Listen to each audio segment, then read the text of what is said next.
Hi, guys, and welcome to your very own Tech and More. I know it has been a while since I posted a video or anything, and I apologize for that. But a couple of things came up, so I could not. But yeah, better late than never. Now it's resumed, and we are on the right track. So you will keep on getting those notifications around the new content which I'm preparing, and a lot of new exciting stuff is coming up. So stay tuned. Now, coming to today's topic, that is what exactly is in the room. So as a software consultant myself, as a QA, as a BA, I myself feel that a lot of times I have a situation wherein I need a dummy email for maybe checking out some OTPs. So I'm creating dummy accounts or test accounts, and I would want to have different emails for OTP triggers. And you know the drill, right? Or sometimes you just need a dummy inbox to send out emails to check some functionality. Now you could have one or two emails at disposal, maximum three, but more than that, a very few people have. And if you have more than three emails, you're doing something different. But yeah, we have a situation or we have a solution for that particular thing. So I'm going to talk about a specific tool today, which by the way is free of cost. So this is no marketing or anything. It's all free of cost. I use this tool a lot, so that is why I just wanted to share it with you.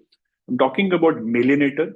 So it's a disposable or temporary email receiving service widely used by developers, QA engineers, and testers to simplify testing of email and SMS flow. We are just going to focus on email for now because that is more common. So there are two links here. I'm going to share this document, by the way, in the YouTube description, but just as an FYI, there are two links here. First link takes you to the Mailinator webpage, the website, and the second one takes you to this demo page, so how we can see how exactly it works around. So now, why is it so awesome? Probable shortcomings, we'll talk about it. But first, let me exactly show you how it works.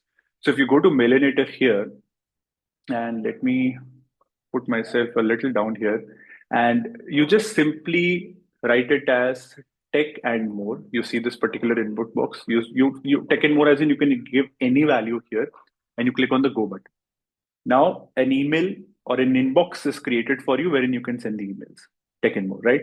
Now, your email ID is techandmore@mailinator.com. It's as simple as that. So, what I'm going to do is I'm going to now enter this email ID into my practice OTP webpage.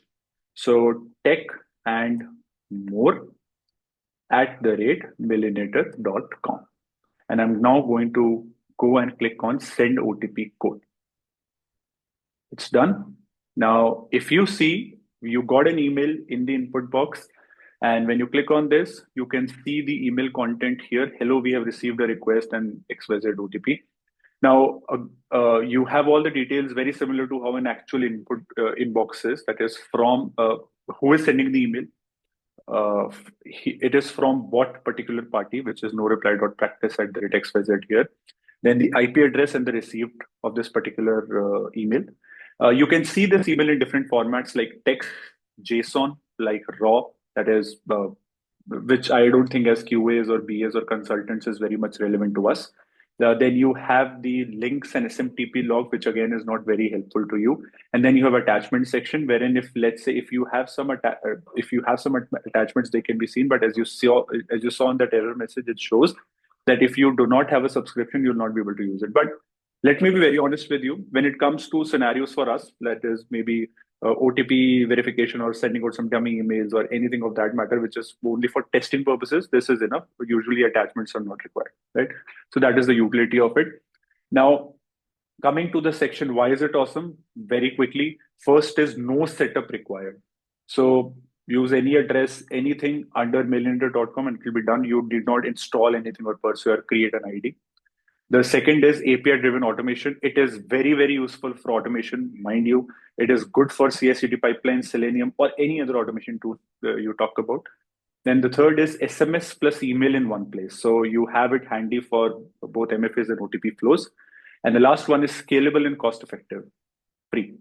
Cost effective, free. Of course, if you want to go for paid licenses, this is more at the enterprise level, but for you at an individual level, this is enough. So this is the awesome part. Now, possible shortcomings is first one is public inbox, so no privacy. But honestly, for testing in non-production environments, it's not a big shortcoming, as I would say. Then second is link delivery and retention issues. Messages may not always arrive or can auto delete after a short duration. This has happened with me, I would say, just 5 to 7% of the time. So if I feel like this is happening, I just trigger the email again. That's all. So this is how it is addressable.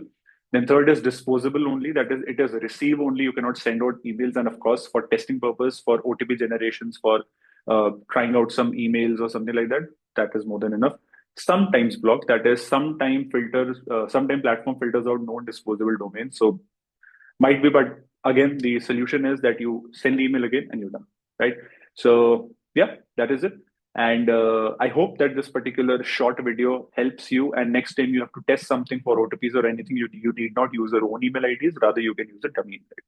So yeah, thank you for so much for watching, and stay tuned for more content.